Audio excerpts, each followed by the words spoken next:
정말 괜찮은 사람들은 갑을관계를 떠나 고마우면 고맙다고, 미안하면 미안하다고 솔직하게 말하는 사람들입니다. 그리고 잘못된 점이나 서운한 점은 꼭 짚어줘요. 감정에 솔직하지만 상대와 나 모두를 생각합니다. 나만 생각하는 이기심도, 상대만 배려하는 척하는 위선도 하지 않아요. 이러한 성숙한 표현법은 그 사람의 여유에서 나오는 겁니다. 고맙다고, 미안하다고 진심을 전하는 사람에게 가벼움을 느끼고 갑질하는 사람을 굳이 만날 필요는 없겠죠. 오늘은 갑의 연애를 하는 사람의 특징에 대해서 준비해봤습니다. 배려 따윈 눈꽃만큼도 없고 자기 하고 싶은 대로 다 하는 사람, 우리는 흔히 이런 사람들을 통틀어 갑질한다라고 하죠. 제가 지금부터 드릴 말씀도 바로 이 부분에 관해서인데, 특히 자기 자신이 의뢰 연애를 하고 있는 사람이라면 꼭 귀담아 들어보시고 체크해 보시길 바랍니다.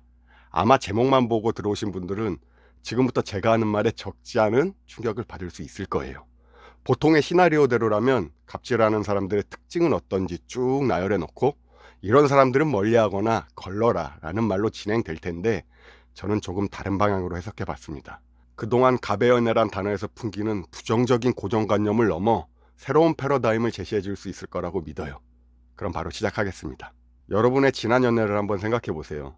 대표적으로 어떠한 사건이나 사고 때문에 싸웠을 때 눈치를 보거나 미안하다고 먼저 말하는 사람이 의뢰 연애를 하고 있을 확률이 높습니다.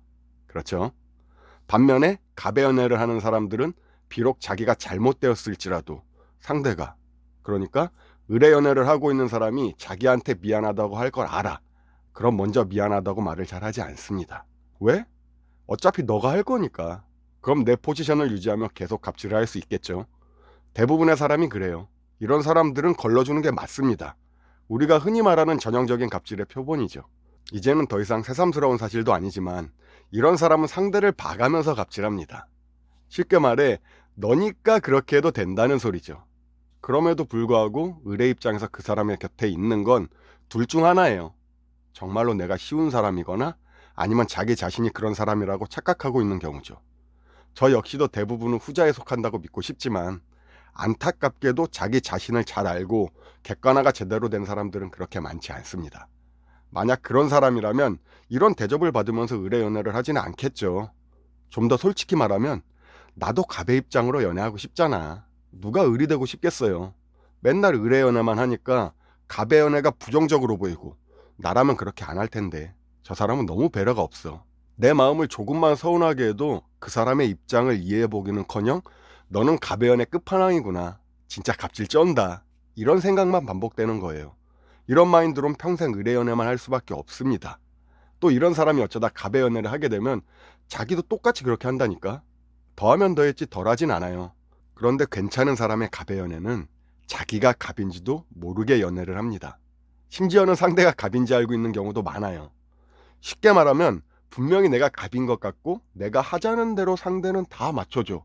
싸워도 미안하다고 먼저 하고 배려해주고 기분도 맞춰주는데 정작 큰 틀의 흐름은 그 사람이 그리는 방향으로 흘러간다는 거죠. 예를 들어 둘이 여행을 간다고 했을 때 남자는 바다를 좋아하고 여자는 산을 좋아한다고 가정을 해봅시다. 여기서 괜찮은 갑의 남자는 이런 식으로 대처합니다. 자기야, 이번에 경포도에서 축제가 있다던데 우리 이번엔 거기 한번 가보자. 신나게 놀고 사진도 많이 찍고 거기 또 해안도로 달리는 기분이 일품이거든. 대신 이번에 내가 가고 싶은 장소에 가는 거니까 자기는 몸만 와서 편하게 즐겨. 일정이랑 동선은 내가 다 짜놓을게. 이렇게 말하면 열의 아홉은 그 남자 뜻에 따릅니다. 오히려 어줍지 않게 배려한다고 산으로 가서 똥 씹은 표정하는 것보다 훨씬 나은 선택이에요. 솔직하게 말하지만 무례하지 않고 원하는 걸 취했지만 배려가 부족하진 않았죠. 이게 정말 갑의 연애를 잘하는 사람입니다. 주도적이고 진취적이지만 매너가 있는 사람들이죠. 어쩔 수 없이 의뢰 연애를 하는 게 아니라 갑의 위치에 있을 수도 있었지만 그렇게 하지 않은 사람들을 말하는 겁니다. 갑의 위치에 있는 사람이 나쁜 게 아니라 갑질을 하는 사람이 나쁜 거예요. 정말 괜찮은 사람들은 갑을관계를 떠나 고마우면 고맙다고, 미안하면 미안하다고 솔직하게 말하는 사람들입니다. 그리고 잘못된 점이나 서운한 점은 꼭 짚어줘요. 감정에 솔직하지만 상대와 나 모두를 생각합니다. 나만 생각하는 이기심도, 상대만 배려하는 척하는 위선도 하지 않아요. 이러한 성숙한 표현법은 그 사람의 여유에서 나오는 겁니다.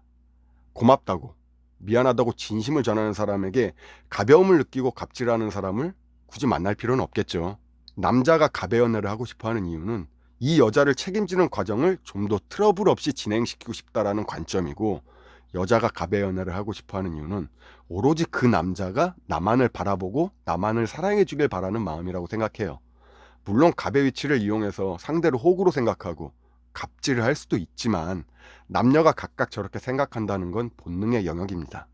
그 과정에서 상대방과 나의 성향에 따라 조금씩 그 뜻이 달리 해석되는 거죠. 한마디로 잘못된 표출 방법이라고 보시면 될 것 같아요.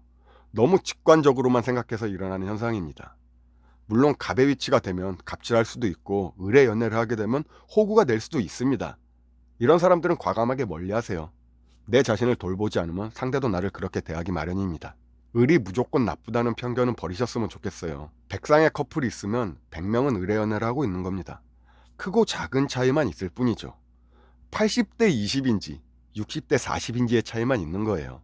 하지만 제가 말한 사람의 특징은 40에서 그 관계를 유지시켜 나갑니다. 말했듯이 이는 자신이 부족해서도 그 사람이 넘칠 만큼 과분해서도 아니에요. 그만큼 포용력 있고 이해심 많은 사람이라고 봐도 되겠습니다. 그리고 애초에 그 고마움을 모르고 오히려 갑질하는 사람이랑은 만나지도 않아요. 이 점을 잘 이해하셔야 됩니다.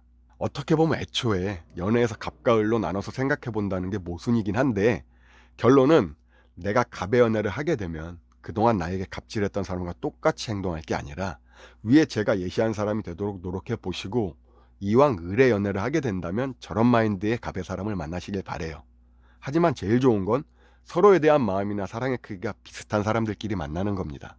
넘치지도 모자람도 없으면 더할 나위가 없겠죠.